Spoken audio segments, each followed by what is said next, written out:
Di sebuah desa kecil yang tersembunyi di pedalaman Jerman, sebuah rumah tua berdiri sunyi di antara kabut yang tebal dan pepohonan pinus yang menjulang. Rumah batu bergaya abad ke-18 itu tampak megah, tetapi di balik jendelanya yang kusam, seolah-olah ada sesuatu yang mengawasi.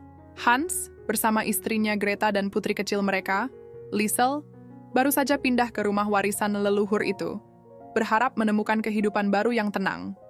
Namun, sejak langkah pertama mereka melewati pintu kayu besar yang berderit, perasaan aneh mulai merayapi hati mereka. Seolah-olah rumah itu memiliki rahasia yang belum terungkap.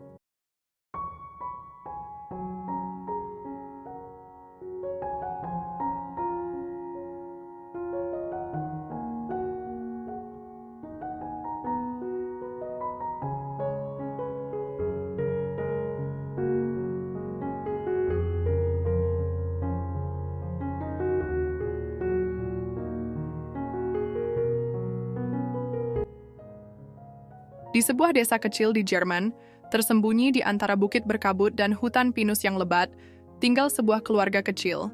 Hans, istrinya Greta, dan putri mereka, Liesel. Mereka baru saja pindah ke sebuah rumah tua yang diwarisi dari kakek buyut Hans. Rumah itu besar, dengan dinding batu yang dingin dan atap yang menjulang tinggi, namun terasa sunyi dan sepi. Penduduk desa sering membicarakan rumah itu dengan suara berbisik, seolah-olah menyembunyikan sesuatu yang mengerikan. Malam pertama mereka di rumah itu, Liesel yang berusia 7 tahun terbangun di tengah malam. Ia mendengar suara berbisik dari dalam dinding kamarnya. Awalnya ia mengira itu hanya suara angin, tetapi suara itu semakin jelas, seolah-olah seseorang memanggil namanya. Ketakutan, ia berlari ke kamar orang tuanya dan tidur di antara mereka. Keesokan harinya, Hans dan Greta mulai merasakan keanehan di rumah itu. Pintu yang mereka kunci rapat tiba-tiba terbuka dengan sendirinya, suara langkah kaki bergema di lorong-lorong kosong, dan lilin yang mereka padamkan menyala kembali. Pada suatu malam, Hans memutuskan untuk menyelidiki rumah itu. Dengan membawa lentera, ia menelusuri setiap sudut rumah, hingga akhirnya menemukan sebuah pintu kayu tua yang tersembunyi di balik rak buku di ruang kerja. Dengan tangan gemetar, ia membuka pintu itu dan menemukan tangga batu yang menurun ke ruang bawah tanah yang gelap dan berdebu. Saat Hans melangkah ke bawah, hawa dingin menyergapnya. Di sana, ia menemukan sebuah altar tua dengan lilin yang telah lama padam. Di tengah altar itu ada sebuah buku besar yang terikat rantai. Ketika Hans membuka halaman pertama, ia menemukan coretan aneh dalam bahasa Latin kuno. Matanya melebar saat membaca nama keluarganya yang tertulis di salah satu halaman, seolah-olah buku itu mengenalnya.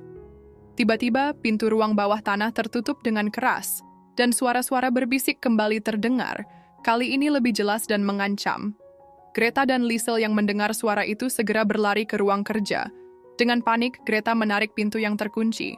Sementara di dalam, Hans berjuang melawan sesuatu yang tak terlihat. Bayangan hitam muncul dari dinding, membentuk sosok tinggi dengan mata merah menyala. Hans gemetar ketakutan, tetapi kemudian ia teringat akan sebuah ayat yang diajarkan ibunya saat kecil.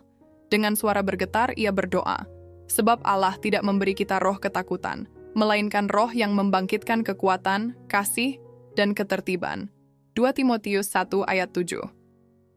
Saat kata-kata itu diucapkan, bayangan itu berteriak marah, lalu menghilang dalam pusaran angin dingin. Pintu ruang bawah tanah terbuka dengan sendirinya, dan Hans jatuh terduduk, berkeringat dingin.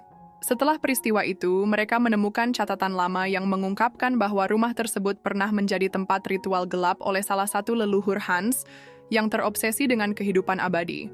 Namun, kutukan itu akhirnya terpecahkan oleh doa dan iman yang teguh. Setelah kejadian itu, keluarga kecil itu memutuskan untuk meninggalkan rumah tua tersebut dan memulai hidup baru di tempat lain.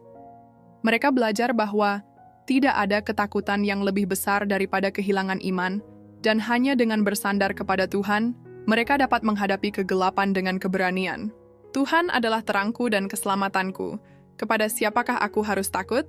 Tuhan adalah benteng hidupku, terhadap siapakah aku harus gemetar?